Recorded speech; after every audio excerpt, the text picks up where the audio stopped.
Según estimaciones de la FIFA, en los próximos 30 días, 1,7 millones de personas visitarán Qatar.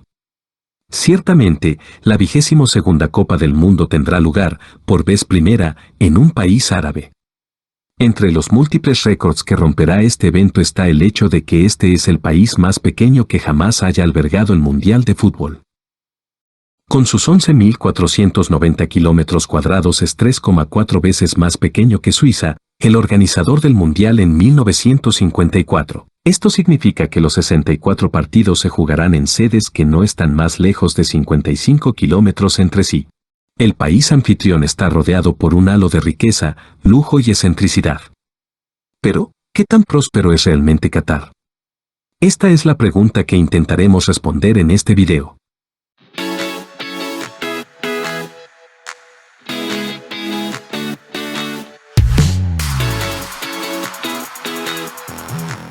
Después de una considerable controversia, a Qatar se le concedió la organización del Mundial de este año. No solo se plantearon dudas sobre el trato a los trabajadores migrantes, el riesgo para los aficionados LGBT+, la dureza climática, los costos, la limitada tradición futbolística de Qatar y el consumo de alcohol durante los eventos, sino también la corrupción. El Sunday Times afirmó tener documentos que probaban que los funcionarios del fútbol recibieron más de $5 millones para apoyar la candidatura de Qatar. La FIFA designó a un investigador ético independiente para examinar estas acusaciones. Su informe no proporcionó evidencia convincente de corrupción, pero declaró que los licitantes pusieron a prueba las reglas de conducta ética hasta el límite.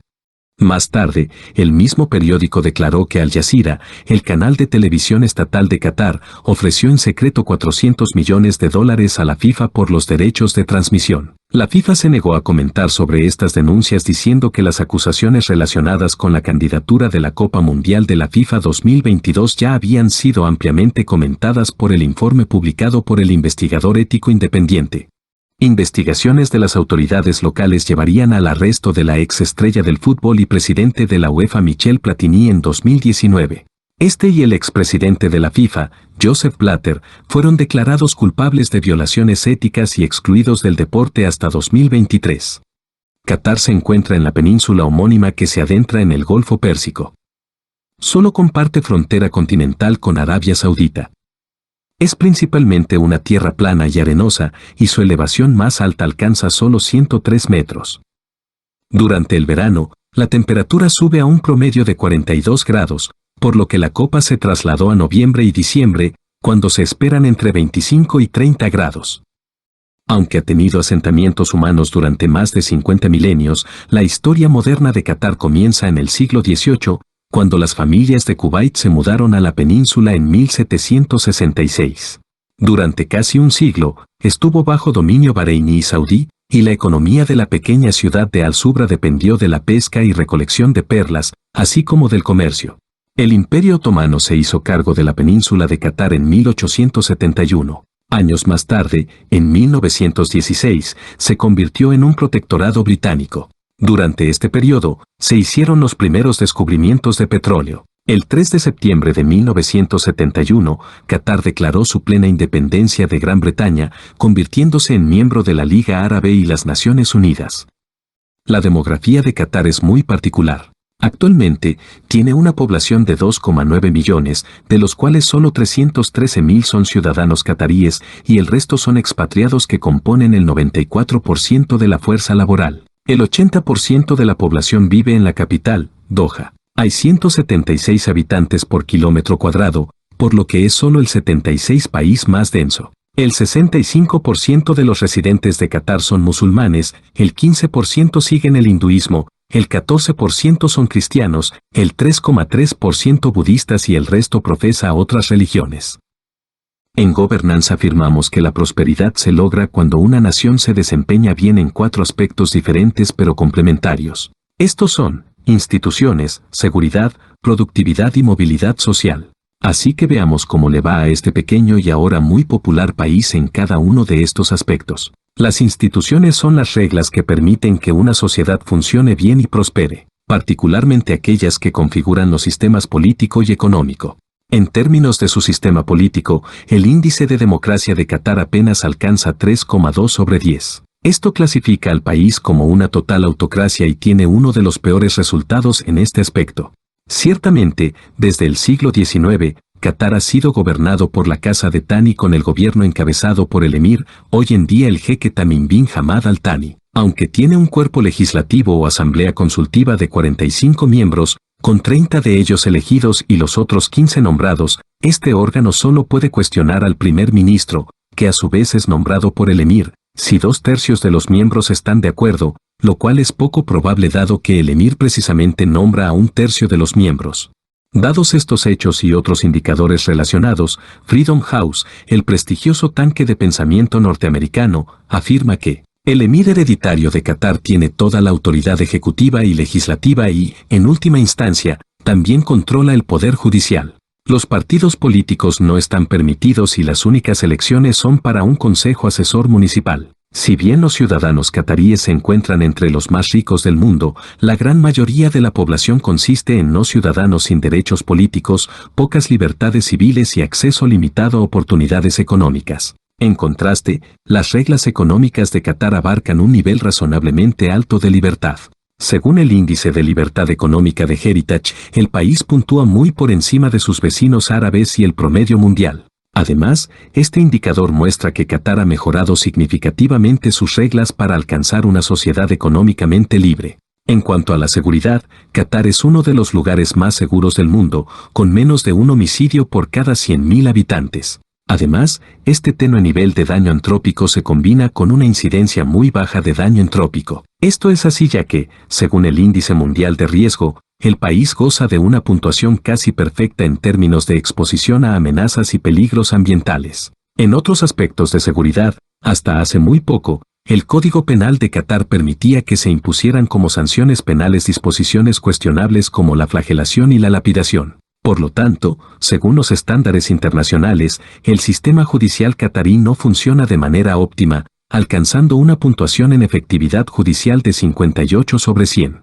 Sin embargo, esto ya está muy por encima del promedio mundial. Podemos pensar que el aspecto más sustancial de la prosperidad de Qatar es su productividad. Pero, como aquellos que siguen nuestro canal y nuestro curso probablemente ya habrán aprendido, evaluamos la productividad en un sentido mucho más amplio. Por ello, veamos esto en detalle. Ciertamente, Qatar se encuentra entre los países más ricos del mundo en términos de su PIB per cápita, que en 2020 alcanzó los $50.805. Esta cifra es más impresionante si consideramos que solo era 30.000 en el cambio de milenio. Además, entre 2010 y 2012, el país ganó el título de la nación más rica del mundo, exactamente cuando se le otorgó la Copa del Mundo. Este increíble desempeño de productividad se debe a su exportación de hidrocarburos, pero principalmente por ser el mayor exportador mundial de gas natural licuado. Qatar fue miembro de la OPEP desde 1961 hasta principios de 2019. Además, esta nación es uno de los países de más rápido crecimiento en turismo, un sector que probablemente mejorará aún más después de la Copa del Mundo. Pero ser el productor número 1 de gas natural licuado también coloca a Qatar como el mayor emisor mundial de dióxido de carbono per cápita. Como resultado, el país tiene la huella ecológica más alta, con 14,7 hectáreas globales per cápita, y con una biocapacidad de apenas 1 hectárea por persona produce un déficit ambiental de 13,8 hectáreas. Esto significa que Qatar requeriría 15 países para compensar el impacto ecológico de su productividad. Avanzando en otros aspectos de la productividad, la estabilidad macroeconómica de Qatar está en buena forma, a pesar de no tener impuesto a la renta y soportar una de las cargas impositivas más bajas del mundo. Según el Foro Económico Mundial, el manejo del país de su balance fiscal y la inflación es sobresaliente, con una puntuación de 99 sobre 100. Además, este es el resultado de una mejora permanente en la última década. Aquellos de ustedes que siguen nuestro MOOC gratuito saben que la productividad también es el resultado de la formación continua de capital, no solo en términos financieros sino también en las destrezas de la fuerza laboral, la innovación del sector productivo y la infraestructura con que cuenta el país. El desempeño de Qatar es mediocre en este aspecto, con un desarrollo financiero calificado con 52 sobre 100 por el Fondo Monetario Internacional, y un bajo nivel de innovación según el Foro Económico Mundial. Sin embargo, el país goza de un excelente nivel de infraestructura.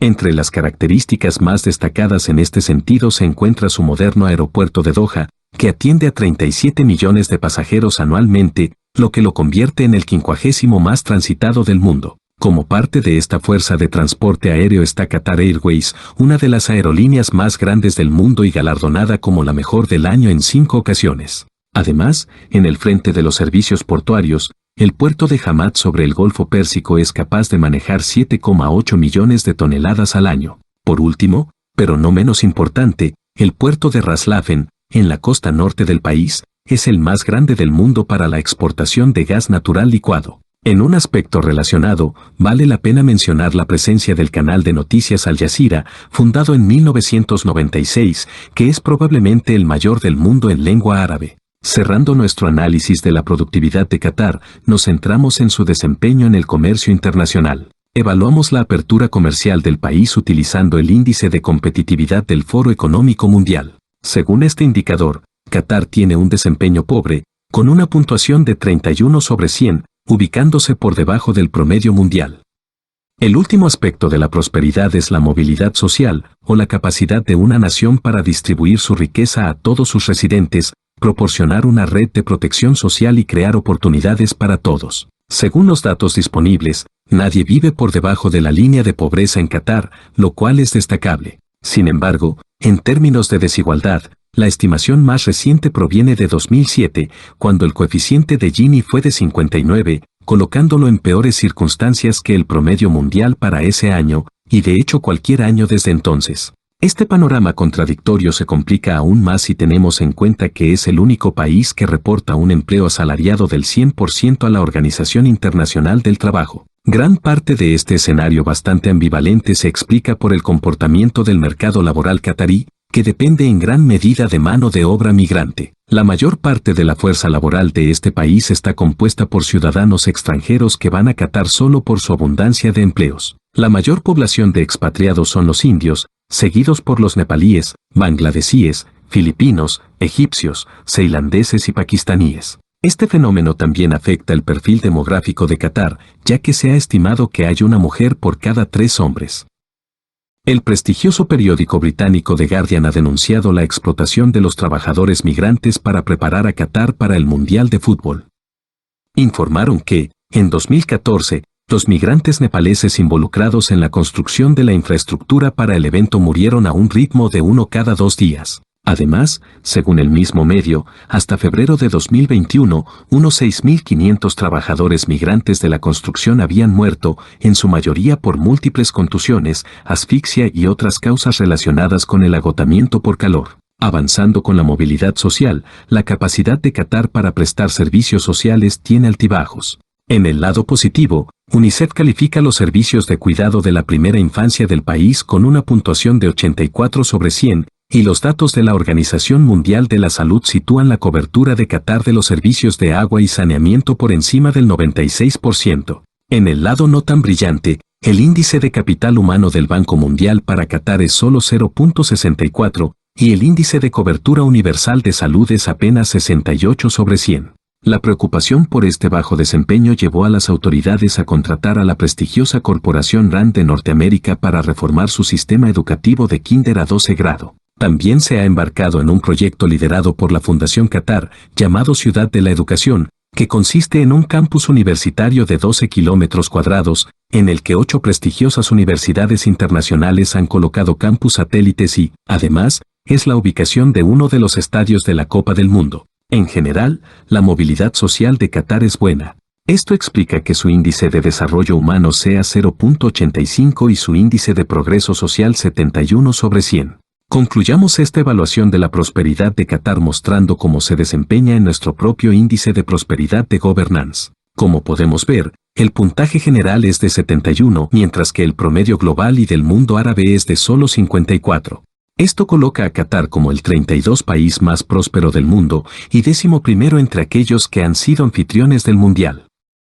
Sus aspectos destacados de prosperidad son la seguridad y la movilidad social. Su punto más bajo está en las instituciones, resultado de un sistema político muy autocrático. En términos de productividad, si bien es un país muy rico, su impacto ambiental está entre los peores del planeta, debido al tipo de producto que explota y vende al mundo, gas natural licuado, y también porque no está creando suficientes destrezas e innovación dentro de su población, además de estar muy cerrado al comercio internacional. Y esta ha sido probablemente una excelente razón para embarcarse en la organización de esta Copa del Mundo. Gracias por el privilegio de su tiempo y feliz Mundial de Fútbol.